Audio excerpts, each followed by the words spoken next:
Саламатсыздарбы, урматтуу кесиптештер, Марлен Абдрахманович, Бектур Испаевич. Мен бүгүн ушул ыйык трибунадан биздин жалпы ушул мамлекетибиздин өнүгүү жолуна өзүбүздүн депутат катары, эл өкүлү катары сунуштарымды берейин деп чыктым. Мына жалпы өзүңөр билесиздер, 70% айылдан келдик. Айылда көйгөйлөрдүн баарын угуп келдик. Айылда эң биринчи көйгөй эмне көйгөй? Баарыңыздар билесиздер, жумуш орундары жоктугу. Ар бир үй бүлөдө кирешенин жоктугу. Ошондуктан биздин мигранттарыбыз көп, сыртка кеткен мигранттарыбыз аябай көп. Бул 70% элибизде ушундай акыбал азыркы күндө. Ошондуктан, урматтуу коллегалар, мен айткым келет, биздин айылдарда 70% айылда болгондуктан айыл чарбасы өнүкпөсө киреше болбойт. Бүгүнкү күндө бизде эң биринчи көйгөй бул айыл чарбасынын майдаланып 365 000 майда чарбага бөлүнүп кеткендиги, жерлердин иштетилбей тургандыгы. Ошончо көп жерлер иштетилбей, жерлерибиз эффект бербей, киреше бербей турат. Себеби дегенде бирдиктүү саясат алып баруу айыл чарба министр тарабында жок болуп атат. Мен айткым келет, буга чейин да көптөн бери органикалык, табигый азык зат боюнча көп маселе көтөрдүм. Бүгүн ушул жактан мен элге, жалпы элүүгө кайрылуу жасайын деп атам, сиздерге, урматтуу коллега, өкмөт мүчөлөрү. Себеби дегенде жанакы смарт деген система бар. Ар бир жеке адам, же компания, же мамлекет өзүнүн алсыз жактарын аныктап, жана күчтүү жактарын аныктап алат. Мен айткым келет, Кыргызстан алсыз жагы бир болгону гана 1,2 миллион гектар гана жерибиз пайдоо жери. Калганы 93,4% бул тоолуу жерлер. Демек биздин бул 1,2 миллион гектар жер, бул Казакстан, Өзбекстан салыштырып көрсөк, бул бир эле райондун жери болуп калат. Биз азыркы күндөгү химикатты чексиз колдонуп, башламаны колдонуу менен биз сырткы рынокто биз атаандаштык жарата албай жатабыз.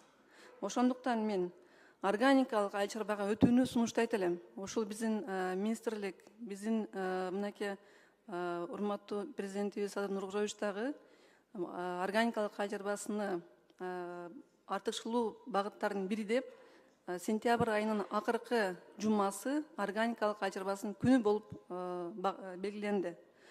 Жана ошондой эле мыйзамдар кабыл алынды. Бизде негизинен жалпысынан мыйзамдык база бар. Биздин тоолорубуз кандай гана таза, кандай гана минералдык составка ээ. Мына ошол соонун укмуш сууларыбызды химикаттар менен биз булгап жатабыз. Ошол химикаттарды берип жатып, башламаны берип жатып, биз пустыняга айландырышыбыз мүмкүн. Азыркы окумуштуулар ошондой нерсени айтып жатышат. 10 жылда, 20 жылда биз пустыняга айландырабыз жерибизди деп. Биздин ата-бабаларыбыз 1000 жылдап, кылымдап сактап келген мурас жерибизди 100 жыл ичинде пустыняга айландыруу биз үчүн бул чоң күнөө деп эсептейм. Ошондуктан биз 1000 жылдап дагы келечекте муундарыбызга ошол мурас жерибизди табигый, таза, түшүмдүүлүгү жогору, таза жерге айландырып калтырууга биз милдет катары алышыбыз керек. Бул биздин парзыбыз. Азыркы күндө мынакей мен сиздерге кыскача маалымат берсем, дүйнөлүк рынокто кандай абал болуп жатат? Дүйнөлүк рынокто ушу табигый органикалык азык заттарга талап абдан күчөп атат. Маселен, бир эле АКШнын рыногун алсаңыздар, $60 миллиард рынок түзүп атат. А биздин ушундай табигый, таза тоолорубуз, сууларыбыз ушундай жалаң органикага багытталган айыл чарбасына биз колдосок, биз ушул рынокко чыксак, туруктуу кирешеге ээ болот элек. Биз премиалдуу, табигый, жогорку баадагы продукцияны чыгарсак, биздин элибизге, ошол айылдагы элдердин туруктуу кирешеси болот эле. Ошондуктан ушул маселени мен дагы белгилеп кетким келет. Азыркы күндө дүйнө жүзүндө платежеспособный, орусча айтканда, адамдар көбөйүп атат, табигый, таза тамак аштарга талап күчөп атат. Мынакей iPhone'дун Organic International маалыматтарына ылайык, Австралияда 53 миллион гектар жер органикага өткөн.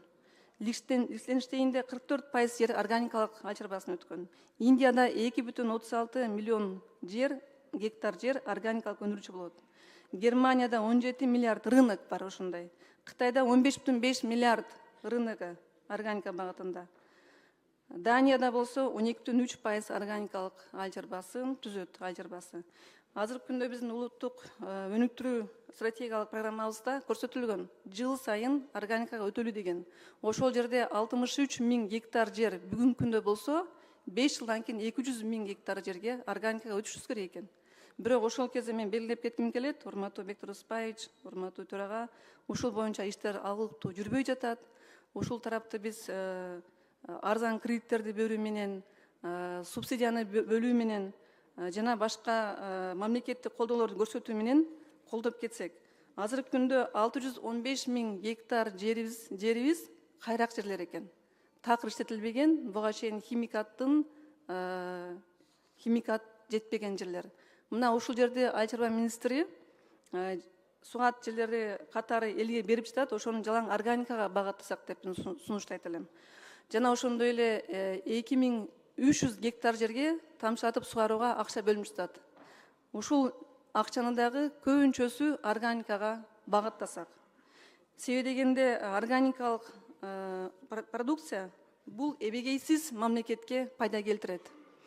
Агротуризм, гастротуризм, этнотуризм мына толуу региондордо өнүктүрүү боюнча өкмөттүн алдында президентибиздин инициативасы менен комиссия түзүлүп, иш алып барылат.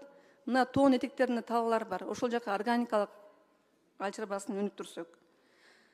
Менин бүгүнкү негизги сунушум ушул улуттук өнүктүрүү стратегиясына программаны аткарууда жакшы мамиле жасасак. Жакын күндө биз депутаттар тобу органикалык айыл чарбасынын продукциясыны ички рынокко чыгаруу боюнча мыйзам долбоорун алып чыгабыз. Ошону урматтуу коллегалар колдой берсеңиздер. Ушундай биз мыйзамдык талаалар түзүп берсек, базаны түзүп берсек, мамлекеттен колдоо болсо, Кыргызстан органикалык таза табигый азык зат өлкөсүнө айланса, бизге туристтердин калуусу, келүүсү абдан күчөйт. Ошол эле горный туризм өнүгөт, этнотуризм өнүгөт. Бул эбегейсиз бизге ушул органикалык айыл чарбасы элибизди багат деген ушундай чоң үмүттөрүм бар. Ошондуктан ушул нерсени төрага сиз дагы айыл чарбасы боюнча, органикага өтүү боюнча эске алып, ушул нерсени дагы басым жасасак деген сунушум бар. Чоң рахмат баарыңыздарга.